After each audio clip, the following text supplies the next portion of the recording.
Hello and welcome to Asia Stream, where we track, report and analyze the issues and interests of the world's largest region. I am Waj Khan, Nikkei Asia's digital editor here in New York City. Today's episode, and it's a special one, so we're jumping our usual two-week queue, Pakistan's new general manager. Since independence, the Pakistani army, the sixth largest fighting force in the world and the world's only nuclear-armed Islamic military, has earned many titles. It's been called a state within a state, a Praetorian force, a rogue army, even an Islamist threat. In fact, many scholars often describe Pakistan using Voltaire's description of the Prussian military. Most countries have an army, but in this case, the army has a country.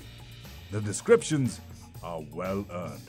Since independence, the Pakistani army has played an outsized role in the country's political, military, economic, social, and even cultural spheres. Yes, its generals have conducted coups, kicked off wars without approval, suppressed dissent violently, and bred proxy warriors. But you knew that already. After all, this is the military which didn't do a very good job of hiding its supportive relationship with the Taliban, even as it played an ally to the Americans for 20 years. And this is an army which couldn't quite explain what Osama bin Laden was doing, living peacefully near its academy before the US Navy SEALs took him out. Yet, this is a military which has played a pivotal role in global affairs over the past half a century. Its peacekeepers secured nation after nation in Africa in the 1990s. Its pilots helped Arab allies down Israeli jets in the 1960s. Its intelligence officers helped the Americans send the Soviet Union's Red Army packing from Afghanistan in the 1980s, and its generals brokered the most important bilateral relationship in the world today when they played interlocutors in the 1970s for the United States to open up diplomatic relations with China. But this military has Janus's problem of two contradicting faces. It both created the conditions for the onset of a bloody civil war that led to the independent nation of Bangladesh, and since then has held a dysfunctional state like Pakistan together.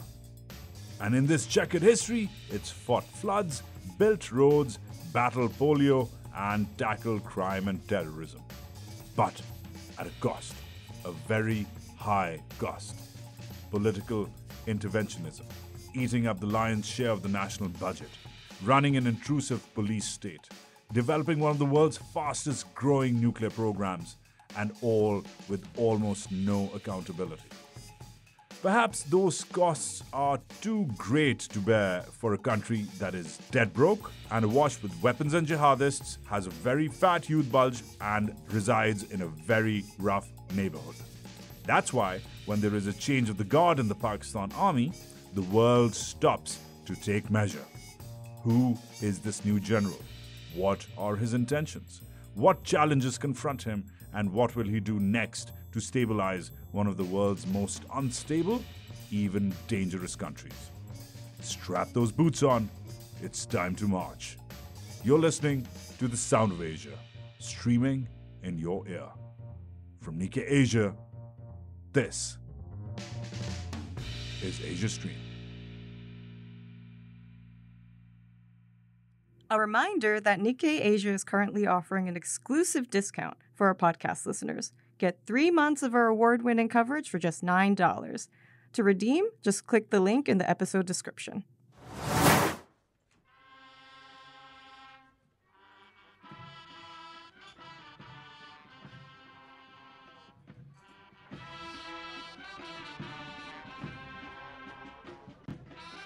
That's some music from a ceremony held a couple of days ago in a city called Rawalpindi in northeastern Pakistan.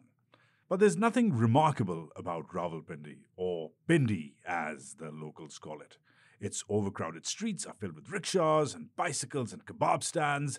Its shops sell the usual cheap, made-in-China wear found anywhere in urban South Asia. And yet, because Pindi is also the headquarters of the famous or infamous Pakistan Army, and this ceremony marked a change in command within that institution, The hour-long function held there on Tuesday was watched by millions of people on live television, and not just in Pakistan. Ladies and gentlemen, now the outgoing Chief of Army Staff, General Qamar Javed Bajwa, Nishan-e-Imtiaz Military, will formally hand over the Pakistan Army Command to Chief of Army Staff Designate, General Syed Asim Munir, Hilal-e-Imtiaz Military. Khawateen o Hazrat, General Qamar Javed Bajwa ne The new man in charge of the army is General Syed Asim Munir. He's taking over at an interesting time. Pakistan's hyper-polarized right now. Its most popular man, opposition leader and recently ousted Prime Minister Imran Khan, who just survived an assassination attempt, wants snap elections.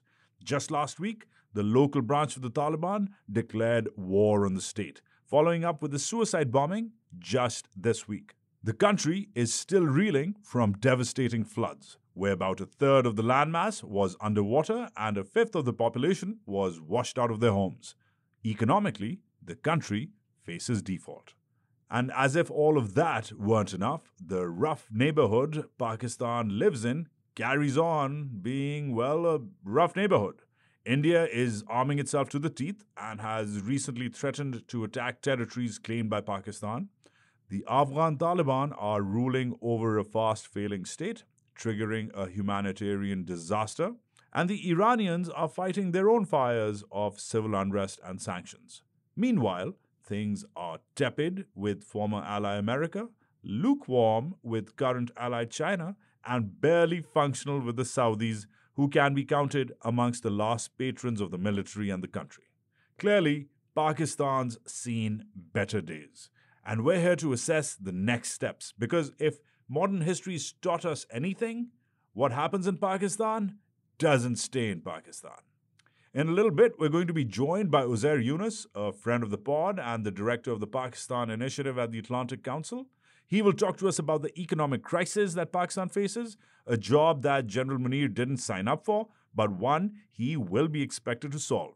But first, to discuss the broader context of this army with a country, rather than a country with an army as it usually goes, we have Asia Stream correspondent and the producer of the show, Monica Hunter-Hart, in here in the studio with me. Hi, Monica.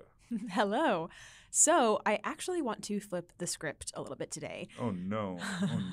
Okay. Well, normally we sit here and you ask me questions as we catch listeners up on the basics of whatever topic we're discussing that day. But that really doesn't feel appropriate today because this is your area of expertise. Pakistan, of course, but even more specifically, the Pakistan Army. You've been embedded with like almost 100 of their units, I think. You've done some crazy frontline stuff with them. It seems to me like you know these guys better than anyone. It's a poison chalice. But you flatter me, Monica. Thank you. Well, basically, I'm hoping to actually ask you the questions today, and I do have quite a few of them. Does that sound okay? I didn't sign up for this, but nor did General Asim Munir. So yeah, sure. Go for it. Let's do this. All right. So first of all, I just want to understand why this is the story that everyone is talking about right now. Almost every country has an army, and every army has a chief or a general. So what is such a big deal here? Right. The big deal here is the army itself, right? So this is not a typical army. Typical armies, either fight wars once in a generation, or once every 5 years if you're Russia, right? But once in a generation or two, you'll fight a war. Maybe there'll be a skirmish if you're in a rough neighborhood. Usually train most of the time. You come to schools, maybe recruit some people, do push-ups and jump off planes the rest of the time. This is what most armies do, right? In this army's case, this is a mega superstructure. This is not a mere military, right? Besides doing all of the things any other military does, this military is also the largest business conglomerate of the country. It builds roads. It holds bicycle races. It selects the cricket team. It makes movies. Yeah, it makes TV dramas. It's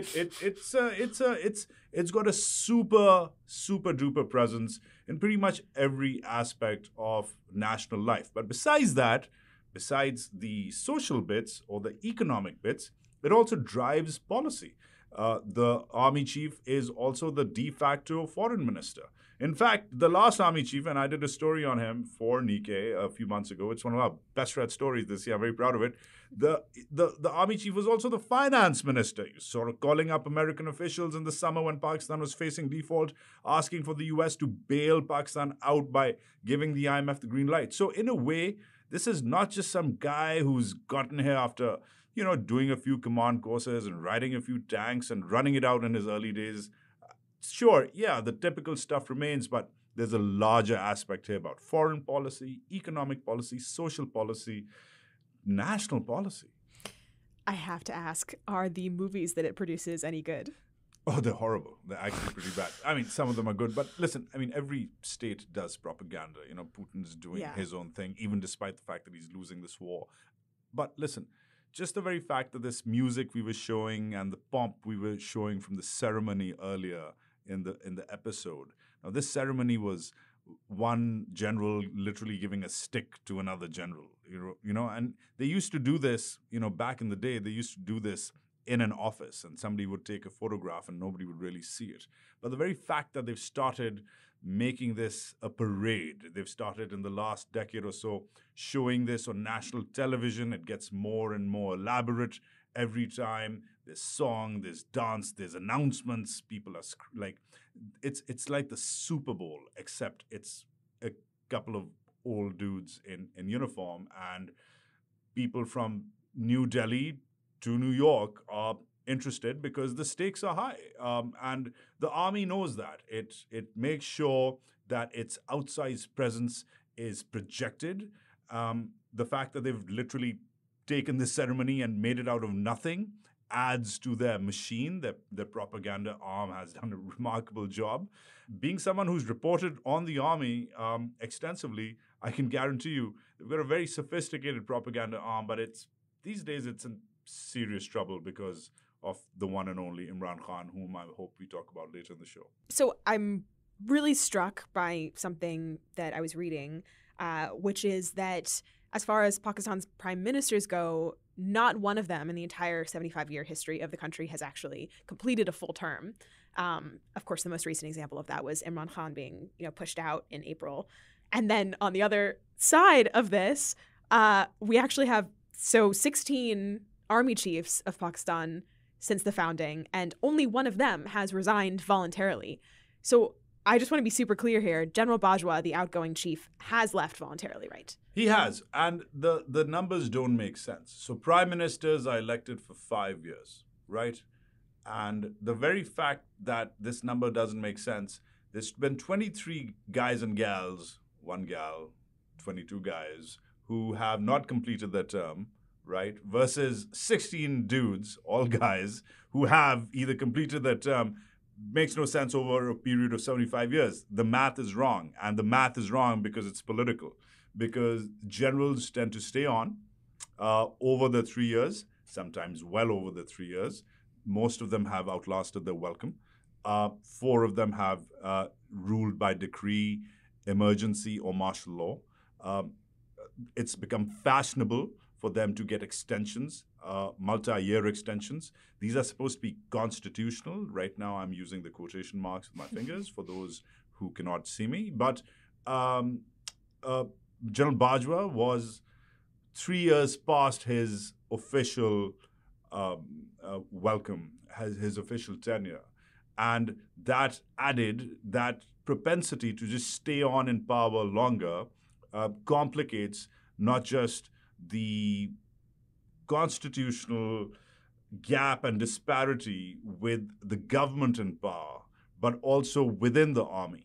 So here's one guy, he takes over as a general, yet during his tenure, he's not seen 1, not 2, not 3, but 4 prime ministers. So the fact that even in this last 6 years, when General Bajwa was around, Pakistan has had 1 army chief and 4 prime ministers. Nawaz Sharif kicked out. Imran Khan kicked out. In the middle, there was this guy called Shahid Khaqan Abbasi, sort of caretaking after Nawaz Sharif, seen off. And then, of course, currently Shehbaz Sharif Nawaz Sharif's younger brother. The fact that one army chief has lasted as long as 4 prime ministers says that there's something wrong in the political math of the way civil-military relations balance out. Yeah.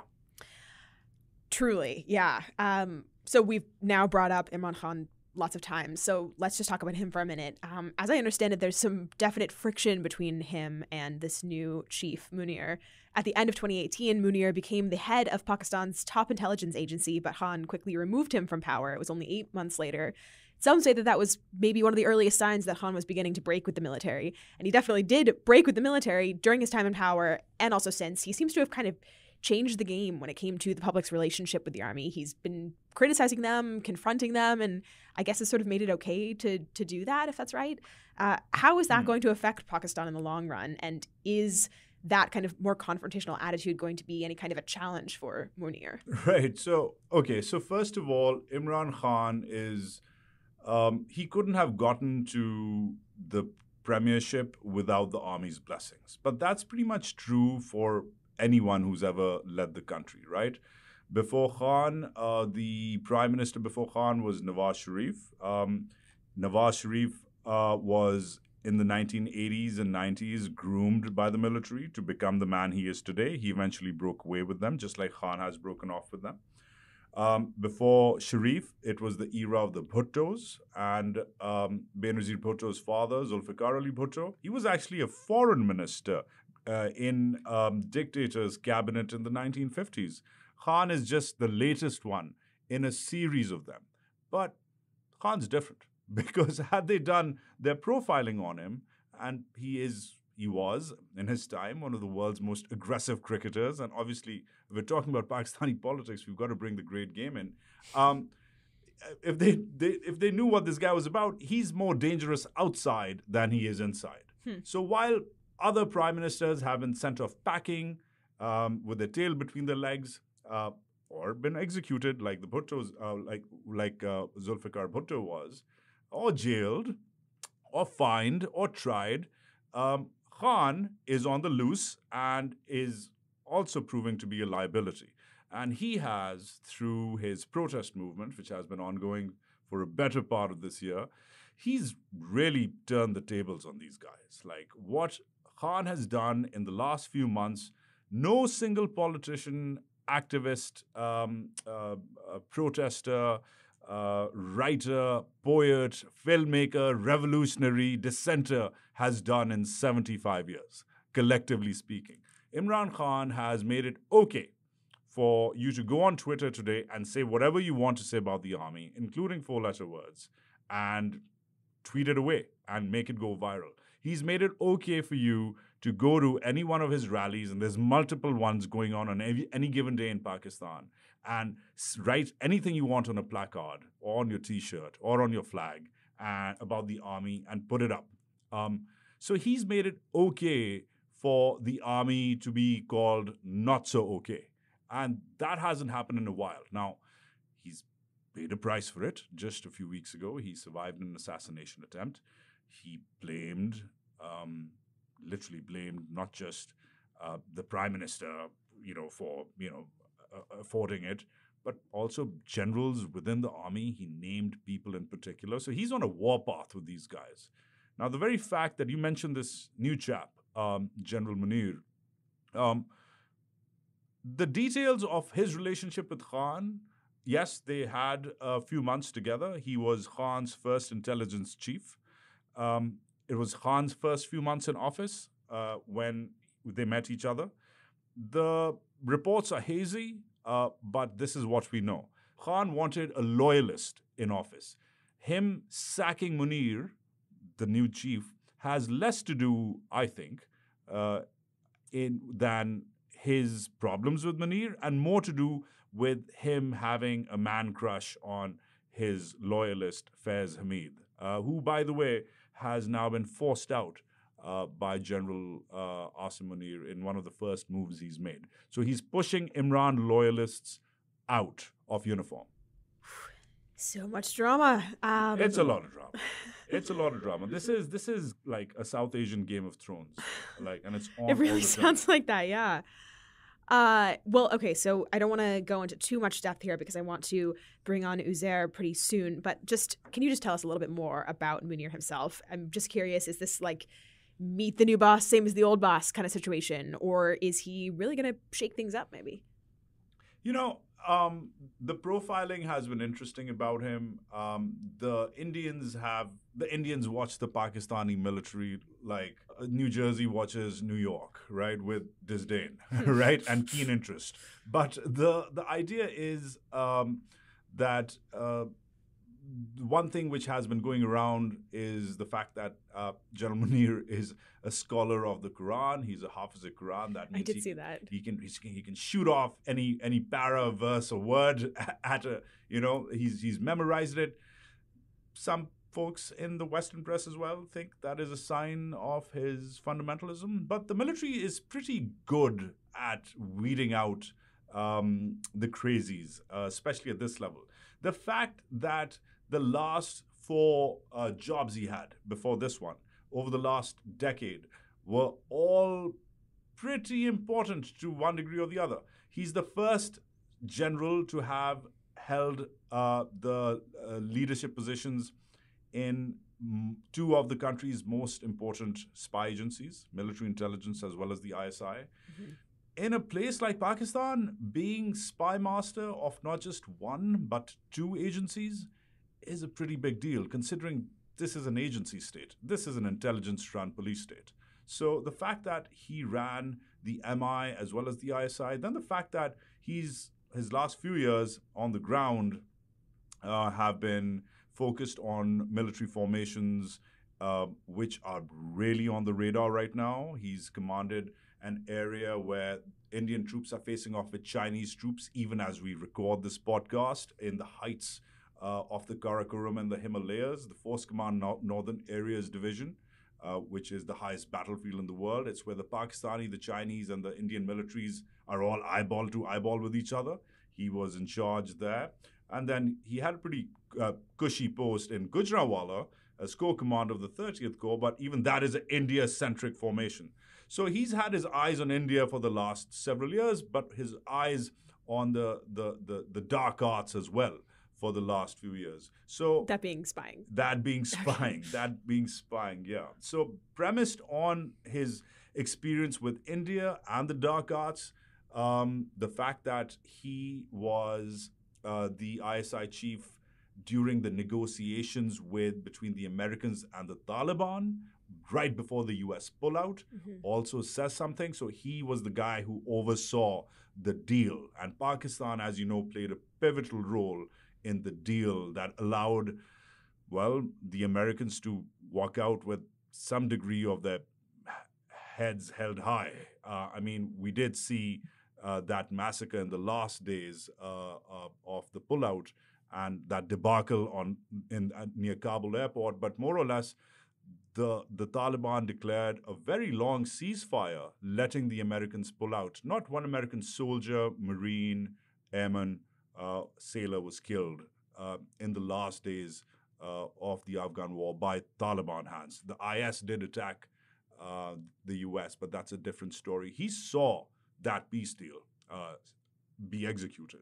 So again, not someone we should take lightly, either in Washington, which knows him well, or in Delhi, which also knows him well.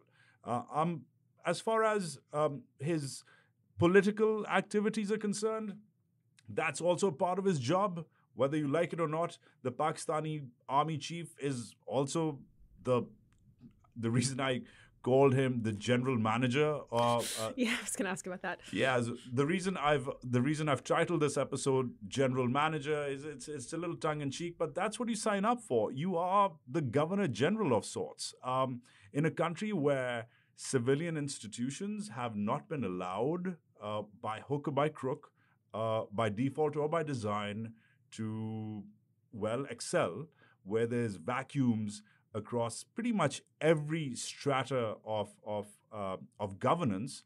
The army comes across as the most organized organization. As it's not just the most powerful organization because it can fire guns, but it can battle COVID, it battles polio. When the police fails, the army steps in to clean up street crime. etc. So the politics of it all and the governance of it all is also a part of his ambit. He's come in at a very messy time. Imran Khan is on the rise. He's demanding snap elections. The army's facing serious pushback from the streets of Pakistan. Regular Pakistanis, especially millennials and Gen Zers, don't have that level of respect for this regime. It's very similar to what's happening in Iran, except in Iran, it's happening against the Ayatollah. In Pakistan, it's the angst is developing against the army. But the Ayatollah was never very popular. The army has, till recently, been very popular. So he needs to win that popularity back. He needs to get his own house in order. He needs to confront Imran Khan, and that is a tall order. But the biggest challenge, and I don't know if he's qualified for this, is that the country is facing economic default. We're back on the brink. I know Uzair is going to talk about the dollars and cents of it, but Pakistan is facing a serious economic crisis. The military is not meant to tackle that, but what it can do is provide stability, steer Pakistan towards stability, and one can see so far that he keeps his head down. He's not a brash, swaggery character. There have been some quite a lot of characters in office. They're watched very keenly, but he's supposed to be a sober, straight-shooting, quiet man, and I'm hoping that the stability the country needs can be provided by this infantryman from the 23rd Frontier Force Regiment, which I have been embedded with, by the way. All right, Waj Khan, thank you for being a guest on Asia Stream. Good to be here. No, I'm just kidding. Thank you for being in the hot seat. We appreciate it. That was an excellent primer. I think I am going to kick you out now and bring on Uzair Younus. I thought this was my show. Not today. All right. Thank you for having me. Thanks for flipping the script, and I'll see you next week. Sounds great. Thanks. We now have the great pleasure to welcome back to the pod Uzair Younus. He is the director of the Pakistan Initiative at the Atlantic Council's South Asia Center in Washington, D.C., and he is the host of the Pakistani podcast. Uzair, we are so happy to have you back, and I'm hoping you can just start off by helping get us situated. I'm sure that many listeners are still wrapping their heads around the idea of the military playing such a large role in Pakistan's politics, so I'm hoping you can help us understand a little bit more.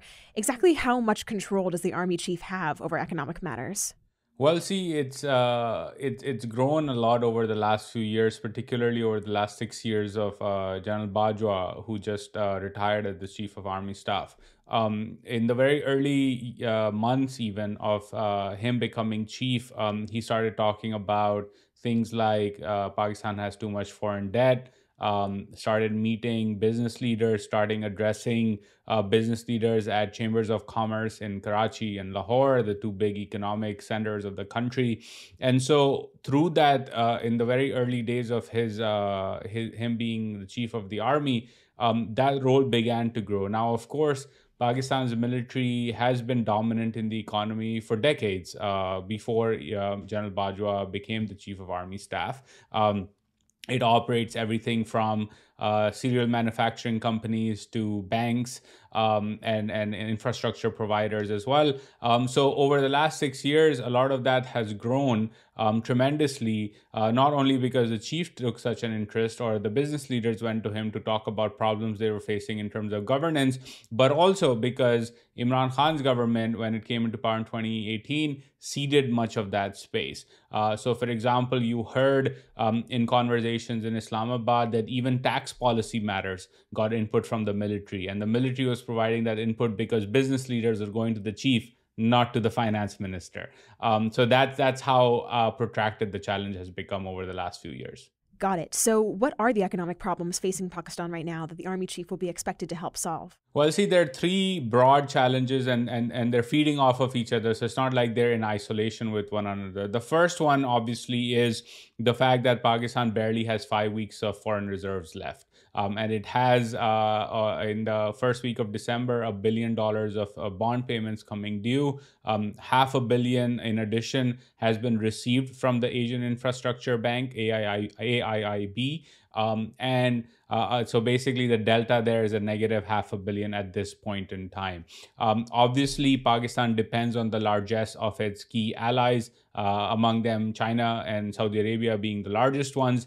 And over the years, the Chief of Army Staff, not just General Bajwa, but his predecessors as well, have gone to Saudi Arabia or have engaged with the Chinese to hash out certain issues or to give certain guarantees, etc. So that's one crisis where a new army chief, even though they're talking about being apolitical, there will be this institutional expectation that, hey, you got to engage with these countries to get the reserves back up. So that's one crisis. The second crisis is the inflationary crisis. It's linked to a weakening rupee, which is being fed off of the declining reserves, but there are other issues as well in the domestic economy that have fueled inflation.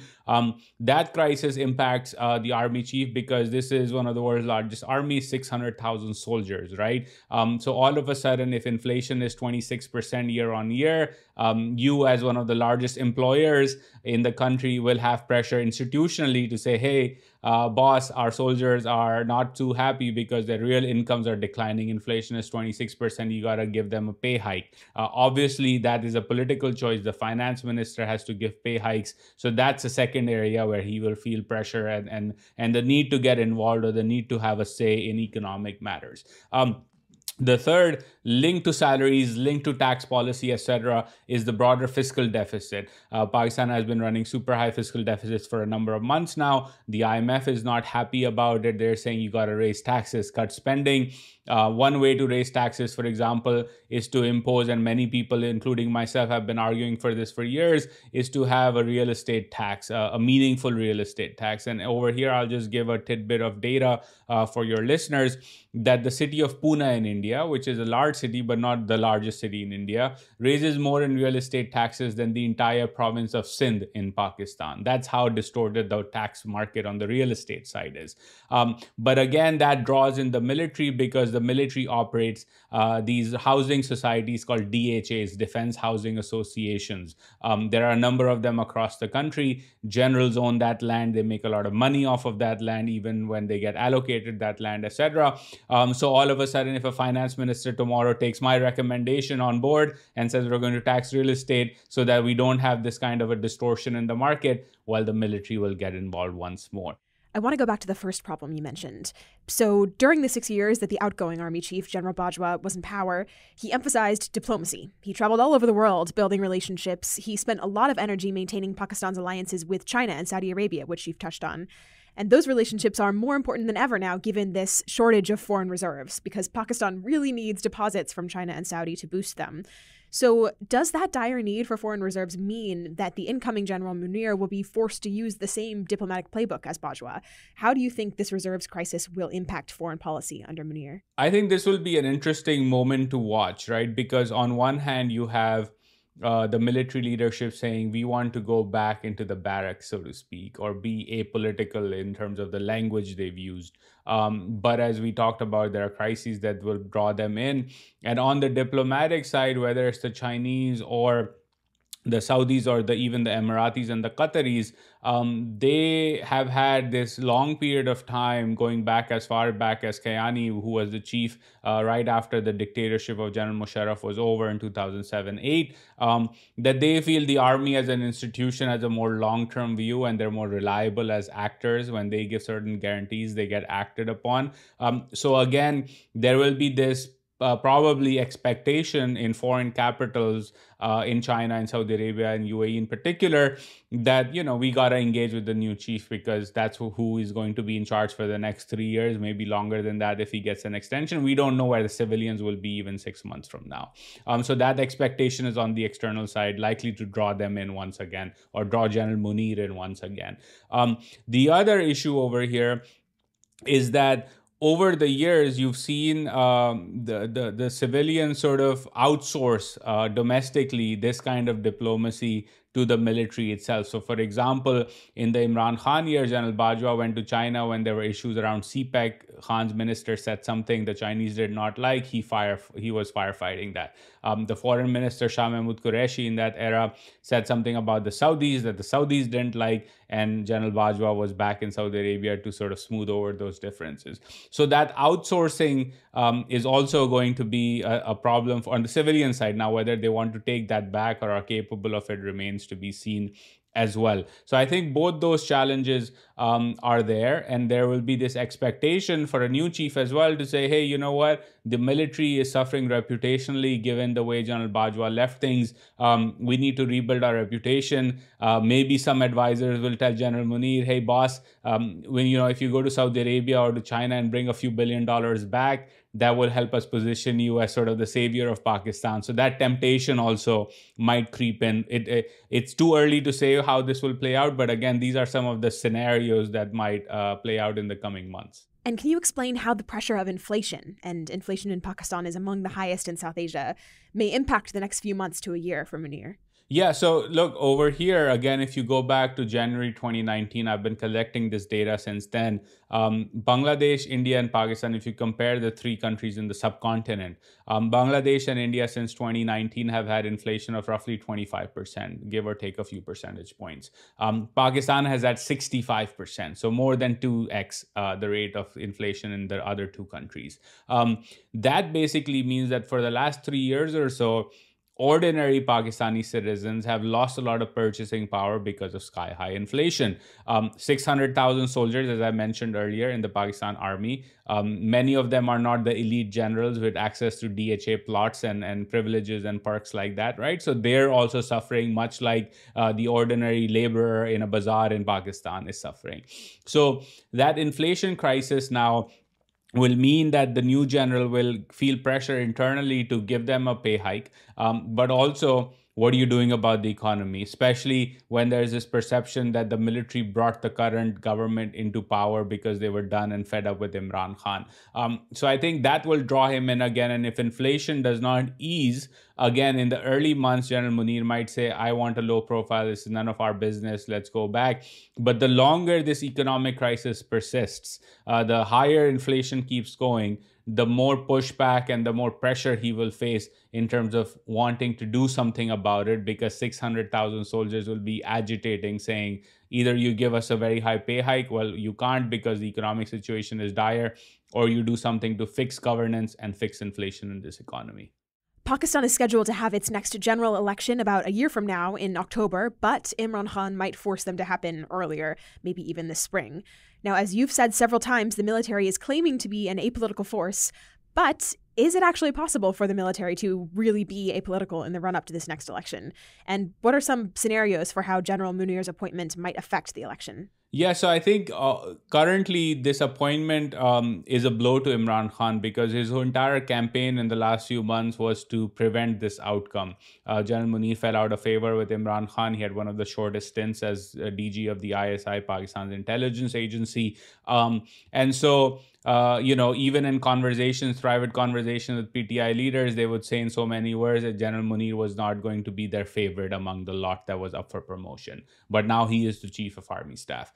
So on the government side, they're kind of saying, well, we kind of got the guy who Imran Khan does not like. He's not going to play ball with him. Again, too early to tell how the chief acts, right? So there's a perception and reality can be often very different. And this actually has been the experience of the ruling party in the coalition, the PMLN.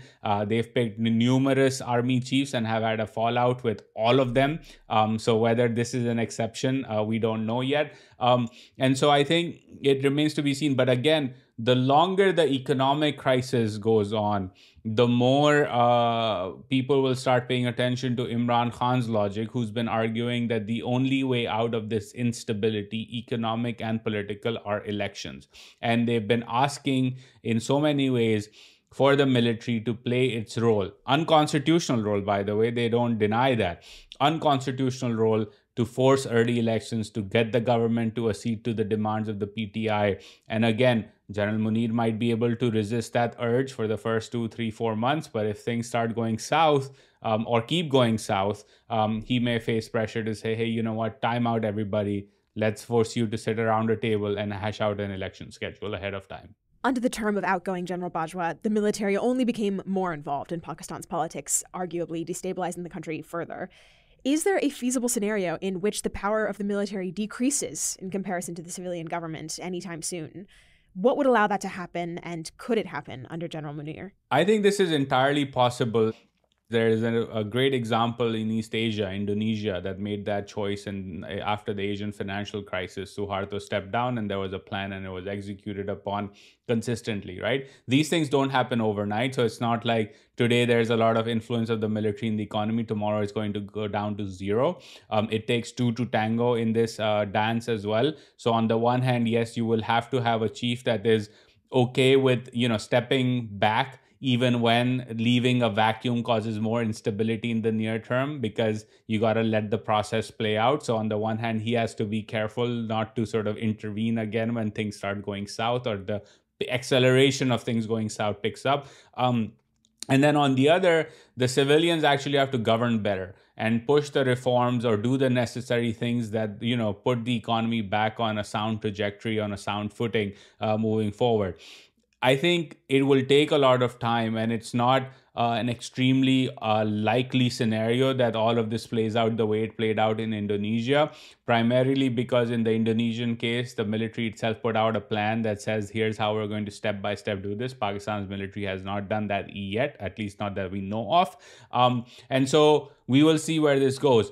But it's not totally impossible to do that, right? I think the first step for this has to be, for example, the culture of having retired or serving military personnel serve in government institutions, in the economy, in the power sector, etc. That has to stop. That's step number one in my book. Then, for example, the chief or the sector commanders or the people in the ISI should stop meeting people in the Chamber of Commerce or business leaders. Those meetings, none of the business of the military to have those meetings, right? Providing input on things like technology policy or tax policy should stop. If we start seeing some of these small steps, incremental steps, then one can build confidence and say, okay, over the next 3 years, this can be sustained. And then maybe another chief comes in and he sustains this as well. But at this point in time, we have had no inclination or no indication, except the pronouncements by the military saying we're apolitical. Well, we're not seeing that in action yet. Uzair Younus, thank you so much for coming back on Asia Stream. Thank you so much for having me. That's it for Asia Stream this week.